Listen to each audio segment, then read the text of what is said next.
भारत माता की। क्यों भाई, नांदेड़ वालों की आवाज को क्या हो गया है? देवेंद्र जी ने लक्ष्य रखा है 45 सीटों का। ऐसी आवाज से नहीं आती है भाई।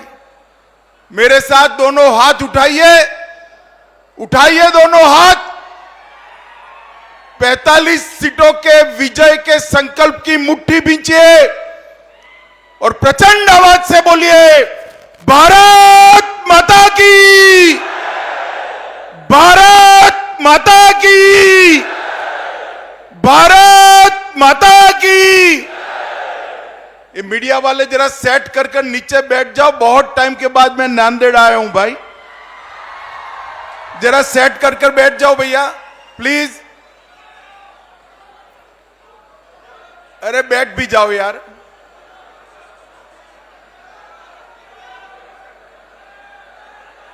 बैठ जाओ, बैठ जाओ।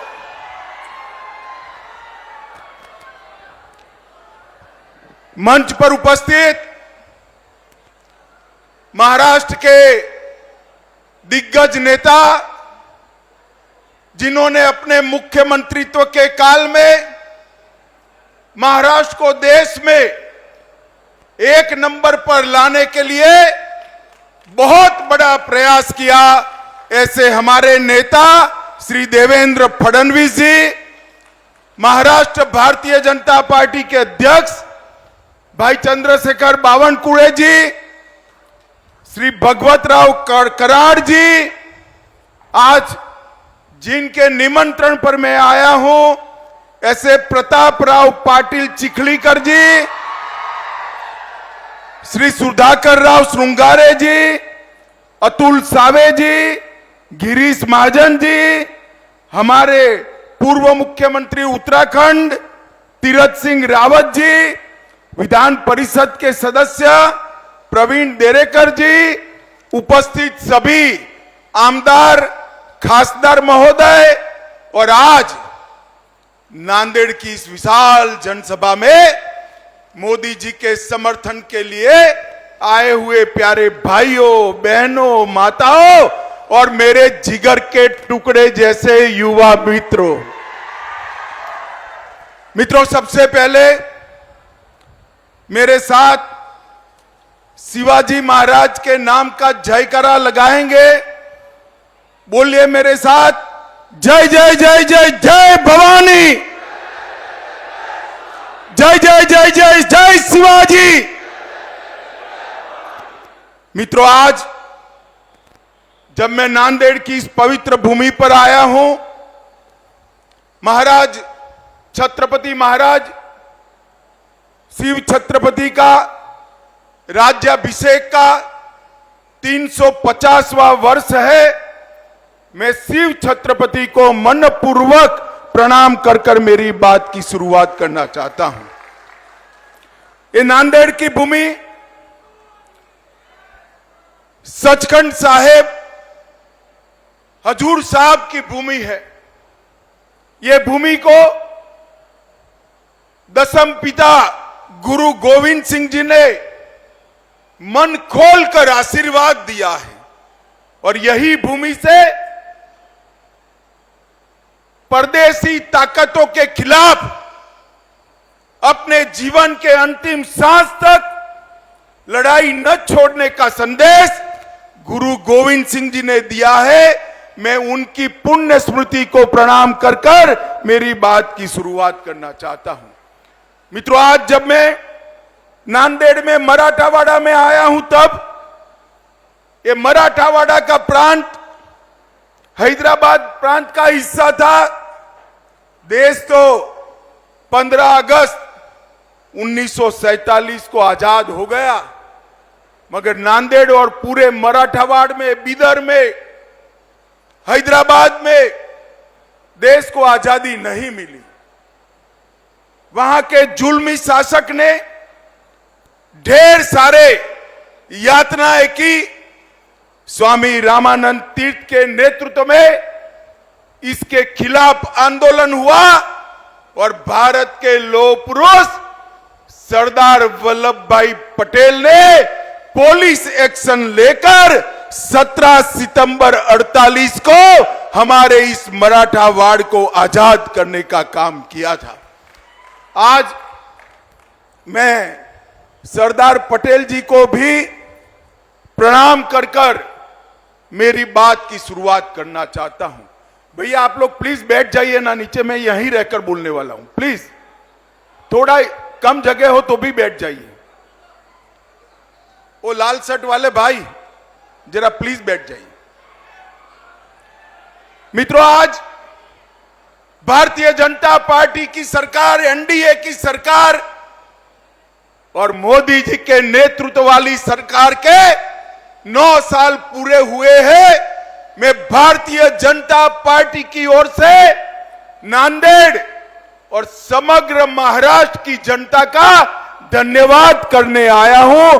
बहुत बहुत धन्यवाद महाराष्ट्र की जनता ने, क्योंकि 14 और 19 दोनों चुनाव में महाराष्ट्र की जनता ने मन खोलकर मोदी जी को वोट देने का काम किया।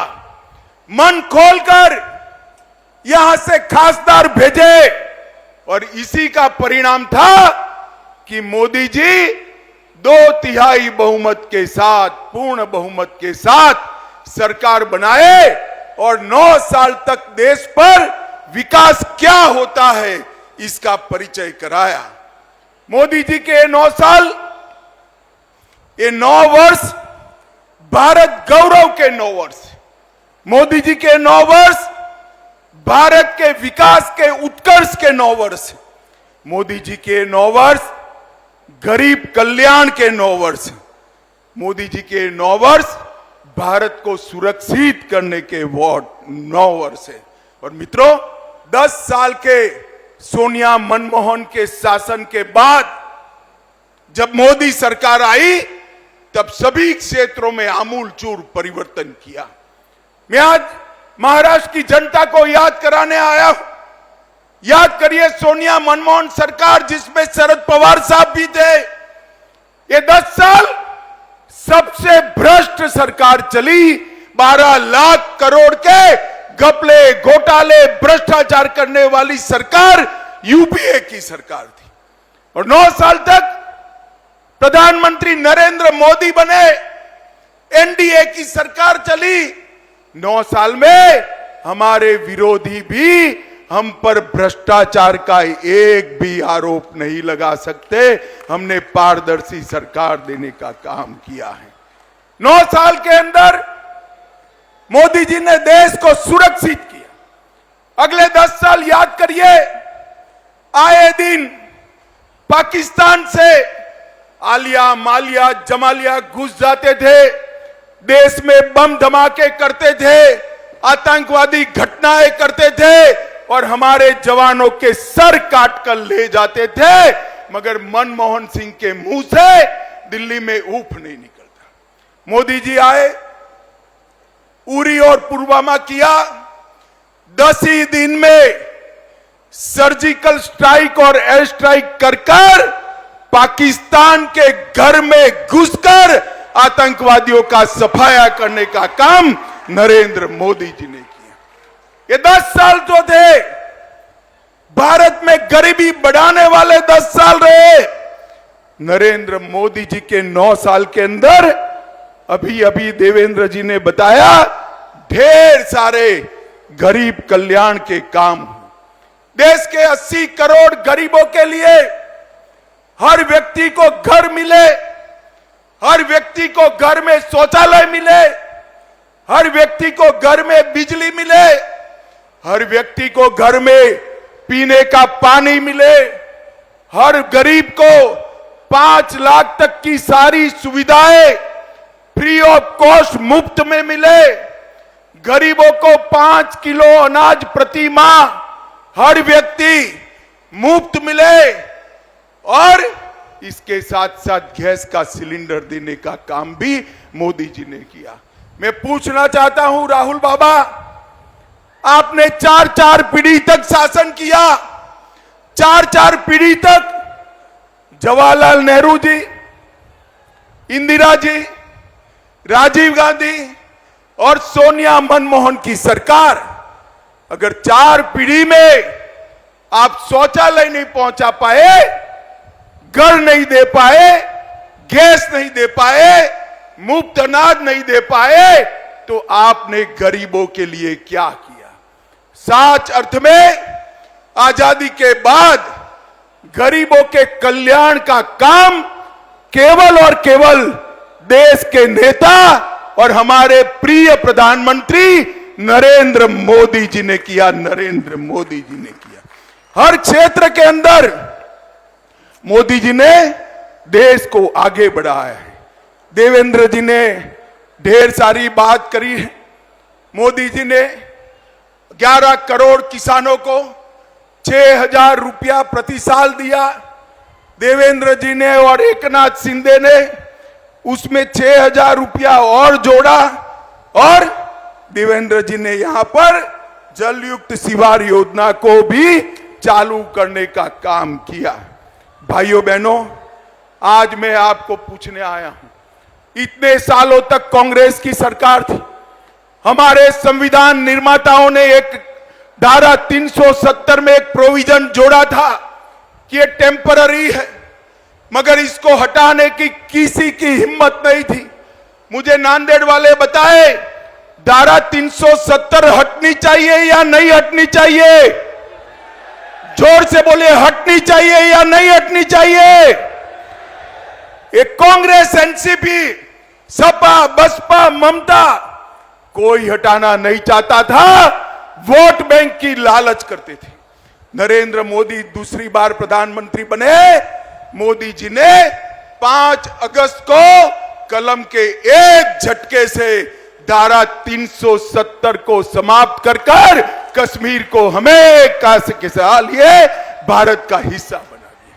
और ये राहुल बाबा, शरद पवार, सभी लोग विरोध कर रहे थे। कहते थे आसाम में, कश्मीर में खून की नदियां बह जाएगी। राहुल बाबा, खून की नदी छोड़ो, किसी की कंकर चलाने की भी हिम्मत नहीं हुई है, कंकर चलाने की। ये नरेंद्र मोदी सरकार है। माताओं, भाइयों, बहनों, मुझे बताओ, अयोध्या में प्रभु श्री राम का मंदिर बनना चाहिए या नहीं बनना चाहिए? अरे जोर से बोलो, बनना चाहिए या नहीं बनना चाहिए?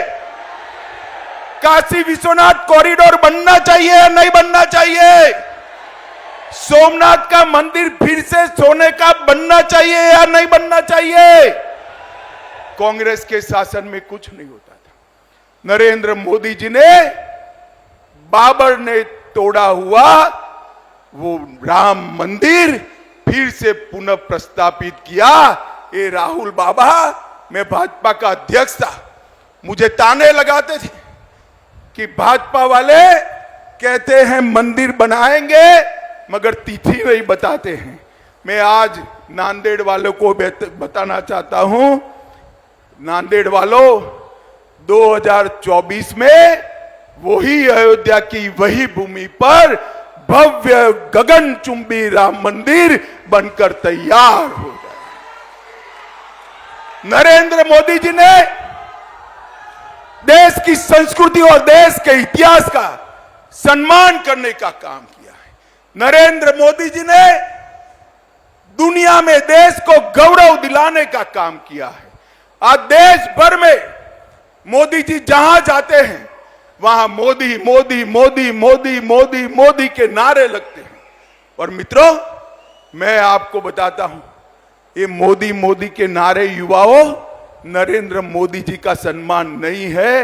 ये मोदी मोदी के नारे मेरी नांदेड़ और महाराष्ट्र की जनता का सम्मान है, क्योंकि देश के प्रधानमंत्री। एक और मोदी जी को दुनिया में सम्मान मिल रहा है और दूसरी ओर कांग्रेस के शाहजादे राहुल बाबा विदेश जाकर देश का अपमान करने का काम करते हैं।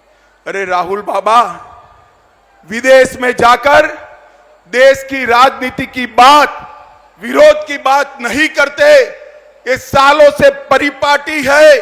आपको मालूम न हो तो तनिक सीनियर कांग्रेसियों को पूछ लीजिए। और राहुल बाबा यहां नहीं बोलते, विदेश जाकर बोलते हैं, क्योंकि देश में उनको सुनने वाले बहुत कम बच गए हैं, इसलिए वो विदेश जाकर बोलते हैं। माताओं, भाइयों, बहनों, हर क्षेत्र के अंदर भारतीय जनता पार्टी ने विकास किया है।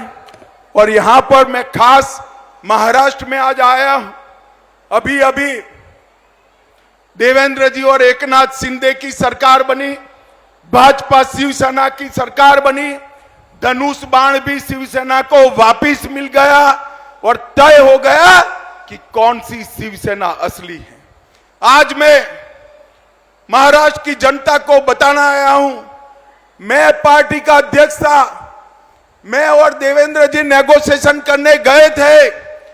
उद्धव ठाकरे ने स्वीकार किया था कि बहुमत एनडीए को मिलता है तो देवेंद्र फडणवीस भाजपा के मुख्यमंत्री होंगे, महाराष्ट्र के मुख्यमंत्री। और जब परिणाम आ गया, एनडीए जीत गई, तो उन्होंने वादा तोड़ा और सत्ता के लिए कांग्रेस एनसीपी की गोदी में बैठ गए। मैं आज यहां से उद्धव ठाकरे को पूछना चाहता हूं, उद्धव जी, हिम्मत है तो अपनी नीति स्पष्ट करो। ट्रिपल तलाक हटाया, उससे आप सहमत हो या नहीं हो? मैं नांदेड़ वालों को पूछना चाहता हूं, ट्रिपल तलाक हटाया, इससे आप सहमत है या नहीं है? उद्धव जी, आप नीति स्पष्ट करो। राम मंदिर बन रहा है, उससे आप सहमत हो या नहीं हो? मैं पूछना चाहता हूं नांदेड़ वालों को, राम जन्मभूमि पर मंदिर बनना चाहिए या नहीं बनना चाहिए? मैं उद्धव जी को पूछना चाहता हूं, भाजपा की कई सरकारें कॉमन सिविल कोड लाने की बात कर रही है। आप अपनी नीति स्पष्ट करो कि आप कॉमन सिविल कोड चाहते हो या नहीं चाहते हो। मैं नांदेड़ वाले को पूछना चाहता हूं, कॉमन सिविल कोड लाना चाहिए या नहीं लाना चाहिए? जोर से बोलिए, लाना चाहिए या नहीं लाना चाहिए? मैं उद्धव जी को पूछना चाहता हूं कि भारतीय जनता पार्टी, मुस्लिम आरक्षण नहीं होना चाहिए, ये हमारी मान्यता है। मुस्लिम आरक्षण संविधान सहमत नहीं है, धर्म के आधार पर आरक्षण नहीं हो सकता है। उद्धव ठाकरे महाराष्ट्र की जनता को बताए कि मुस्लिम आरक्षण होना चाहिए या नहीं होना चाहिए। मैं नांदेड़ वालों को पूछना चाहता हूं, मुस्लिम आरक्षण जाना चाहिए या नहीं जाना चाहिए? जोर से बोलो, जाना चाहिए या नहीं जाना चाहिए? मैं उद्धव ठाकरे को पूछना चाहता हूं, कर्नाटक में जिनके आप साथी हो, उनकी सरकार बनी, वो वीर सावरकर को इतिहास के पुस्तक से मिटाना चाहती है। क्या आप सहमत हो? मैं नांदेड़ की जनता को पूछना था, वीर सावरकर का सम्मान, ये महान देशभक्त आदि बलिदानी आदमी का सम्मान, वीर सावरकर जैसे स्वतंत्र सेनानी का सम्मान होना चाहिए या नहीं होना चाहिए? जोर से बोलिए, होना चाहिए या नहीं होना चाहिए?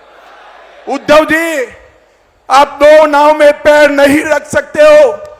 महाराष्ट्र की जनता के सामने मैंने जितनी बातें करी है, इसका जवाब स्पष्ट कर दीजिए। आपकी पोल महाराष्ट्र की जनता के सामने खुल जाएगी। माताओं, भाइयों, बहनों, उद्धव जी कहते हैं कि हमने इनकी सरकार तोड़ी, हमने नहीं तोड़ी है।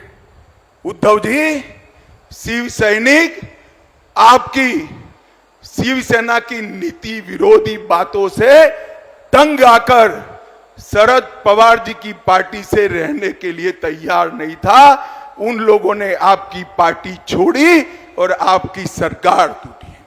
दगा करने का काम, धोखा देने का काम उद्धव ठाकरे ने किया था। मोदी जी के नेतृत्व में, देवेंद्र फडणवीस के नेतृत्व में चुनाव लड़े और मुख्यमंत्री बनने के लिए वो कांग्रेस की गोदी में जाकर बैठ गए थे।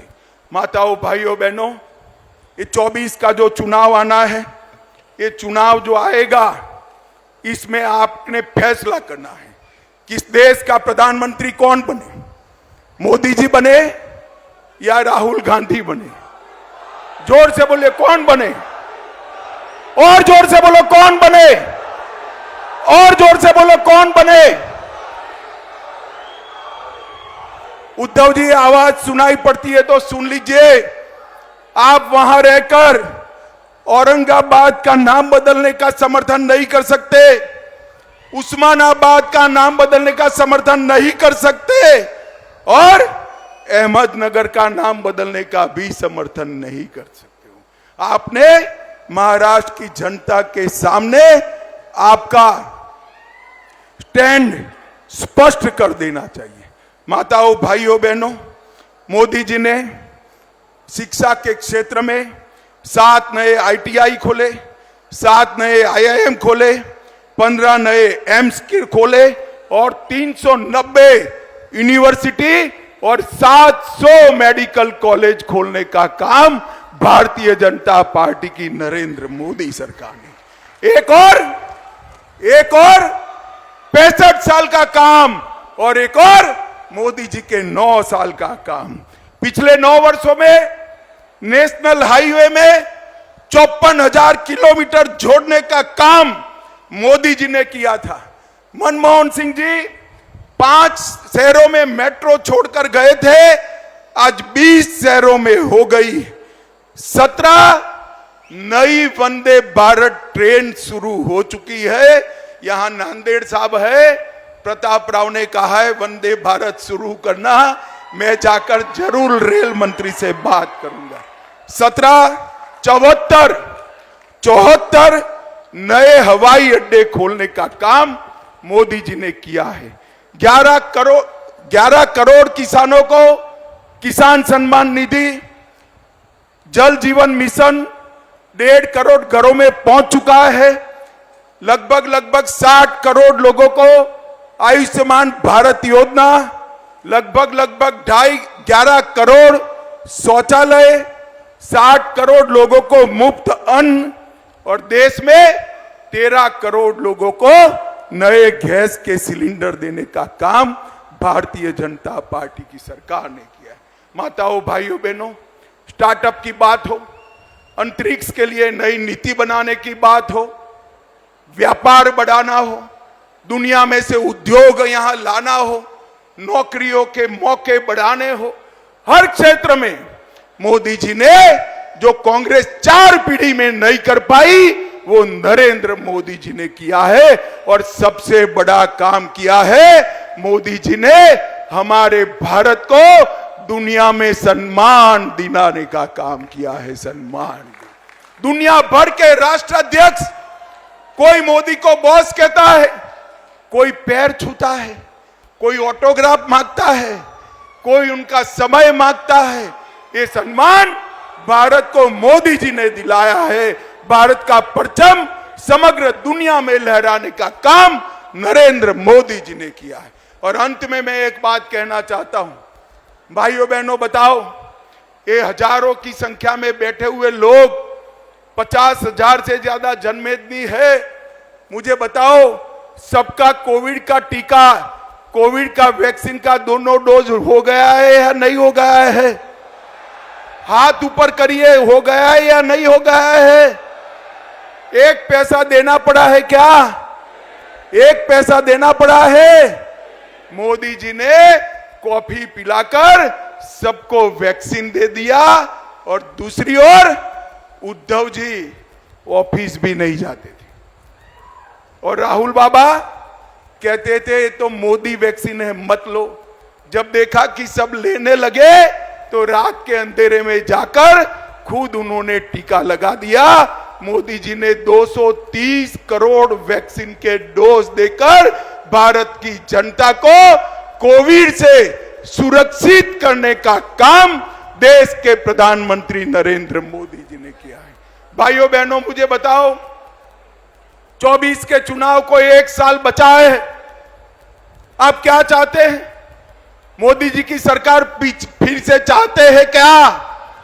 अरे जोर से बोलो, चाहते हैं क्या? नांदेड़ से कमल खिलाकर मोदी जी के पास भेजेंगे क्या? महाराष्ट्र में 45 से ज्यादा सीटें जीतेंगे क्या? नरेंद्र मोदी जी को फिर से प्रधानमंत्री बनाएंगे क्या? तो मेरे साथ दोनों हाथ उठाइए, उठाइए दोनों हाथ और बोलिए जय जय जय जय जय शिवाजी, जय जय जय जय जय भवानी, भारत माता की, भारत माता की, भारत माता की। देश विदेशातील प्रत्येक घडामोडींचे लाईव्ह अपडेट मिळवण्यासाठी आता साम टीव्हीच्या सर्व सोशल मीडिया प्लॅटफॉर्मला लाईक, फॉलो आणि सबस्क्राईब करा। तसंच सर्व नोटिफिकेशनसाठी बेल आयकॉन प्रेस करायला विसरू नका।